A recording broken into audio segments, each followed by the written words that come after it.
If there was ever an episode of Adventure Time that didn't need an introduction, it's the Hall of Egress. Unlike almost every other episode of the show, you can find multiple deep dives into this episode where almost everybody has a different opinion on what exactly it means. And of course, that means it's my time to throw my hat in the ring. In this video, we're going to dive into this thematically dense masterpiece of animation and discuss how it uses its horrifying premise and pre-established character dynamics in order to deliver a powerful message regarding the exiting of one's childhood.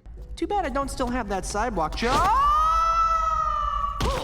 Before diving into this episode, I think it's important to bring up the fact that unlike most other cartoons, Finn ages pretty drastically throughout Adventure Time, starting the series as a preteen and coming into this episode as a 16-year-old. So while the premise of an episode starting with Finn and Jake deciding to explore a dungeon feels like the show returning to earlier season trends, it's also Finn doing an activity of his younger self. The idea of the beginning of the episode representing Finn's childhood is continued even before he enters the cave, as the pair spot the dungeon train in the distance, and it immediately brings up memories of the Flame Princess debacle in the minds of both the characters and the audience, both of which realizing that it's hard to imagine Season 7 Finn messing up in the same way that we watched him do earlier in the series. Finn has grown up pretty significantly and is reaching the precipice of adulthood, something that this episode brings up to begin its analogy as Finn enters the dungeon with the door closing to leave Jake outside. Immediately after the door closes, Finn tries to leave a thread to connect himself back to Jake, but once he falls deeper, the thread no longer serves any purpose. If my lack of subtlety hasn't been enough, I believe that this dungeon represents Finn growing up and the immense challenges that come along with it. As soon as Finn enters the main dungeon room, anybody who's ever played a video game will notice what appears to be the obvious solution to the puzzle, an upside-down stone snowman that begs to be inverted. But Finn immediately dashes past that to what he believes to be an exit or an egress, but ultimately finds that no matter how much he tries to brute force the door, it's not gonna budge. And a little bit of dramatic irony, Finn even tries smashing parts of the aforementioned stone snowman against the door, but it doesn't make any difference, and at this point, Finn is too dug in on trying to get physically past the door that he doesn't even consider what the snowman may be about. In trying to immediately rush to the exit, Finn has missed something that likely would have made the dungeon, his symbolic childhood, much easier. When Finn eventually takes a break from trying to actively leave the dungeon, he closes his eyes to rest against the door, falling through, only to find himself back on the other side once again when he opens his eyes. Finn isn't aware of this yet, but what's happening in between him opening up his eyes and appearing back in the cave isn't teleportation, but time travel, which besides making this horrifying premise even more so, also further establishes the theme of the dungeon representing a time in Finn's life. Of course, after making a little bit of progress by finally stopping to actively search for means of egress, Finn goes right back to trying to game the system by following signs and making maps, none of which seem to get him any closer to escape, as the maze that's through the door seems to change every time he goes through it. Once again, Finn finds himself not really making any progress by tackling the dungeon as he normally would, ultimately finding that just charging in head first is what causes him to actually get through the maze. However, once he gets out of the dungeon, Finn discovers three things. 1, no time has actually passed since he first entered the cave.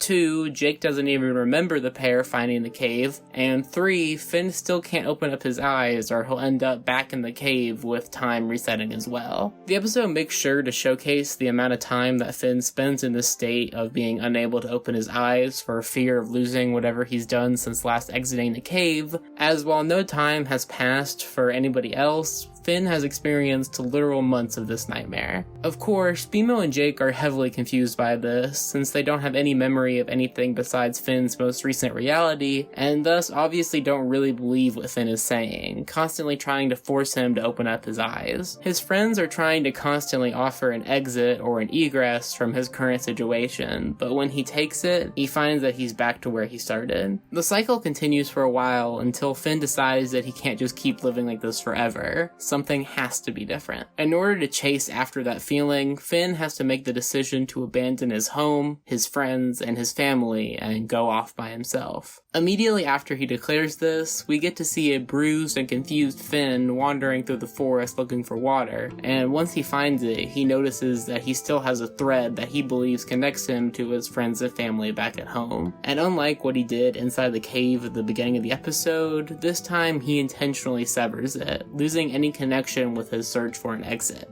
No more egress. At this point in this beautifully animated self-discovery journey, Finn is done hunting for an exit or a way to get back to his old way of life. He completely blindfolds himself to prevent even the temptation of opening up his eyes and seeing if the curse is gone, and instead devoting himself to essentially do a longer version of what got him out of the cave in the first place. So, yeah, everything I did to try to make sense of the maze or to play it safe totally backfired. But when I got fed up and started just charging in willy-nilly, I was able to get to the end and find you. In trying this approach, Finn eventually finds himself at a copy of the original cave, but when he walks into this one, the show makes sure to note that he doesn't step on the pressure plate that originally trapped him. He makes his way back to the door, where he immediately recognizes it as the door to the Hall of Egress. Despite initially freaking out, he hears BMO's voice in his head. Something's different. And trusted enough to take off his blindfold and open his eyes. He finds himself back in the dungeon and back in time, but he's now able to open his eyes and see the beautiful maze that he was terrified of before. As he sprints out through the fantastically animated scenery against a chaotic cacophony of adventure-timey sounds, he hears the voice of Princess Bubblegum say a phrase that we're going to dive deeper into in a second. At the seashell's center lies the cornucopia's smallest door. Finn busts out of the ground and grabs Jake, who suddenly actually remembers the pair finding the Hall of Egress and asks Finn about his experience. That must have been some cave.